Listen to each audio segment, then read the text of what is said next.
นักวิทยาศาสตร์และนักสำรวจหลายคนได้บันทึกเสียงลึกลับจากโลกใต้ดินในบางพื้นที่ถูกมองว่าไม่สามารถอธิบายได้เสียงเหล่านี้ถูกตั้งข้อสังเกตว่าอาจมาจากสิ่งมีชีวิตที่อาศัยอยู่ในใต้โลกหรืออาจเป็นเสียงของสิ่งที่ไม่สามารถเข้าใจได้จากมนุษย์เสียงเหล่านี้ไม่ได้เป็นแค่เสียงของสัตว์ป่า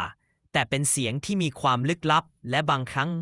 ก็มีความรู้สึกผิดปกติที่ทำให้คนที่ได้ยินรู้สึกไม่สบายใจบางคนเชื่อว่ามันอาจเป็นเสียงของโลกที่มีการเปลี่ยนแปลงที่เรายังไม่สามารถรับรู้ได้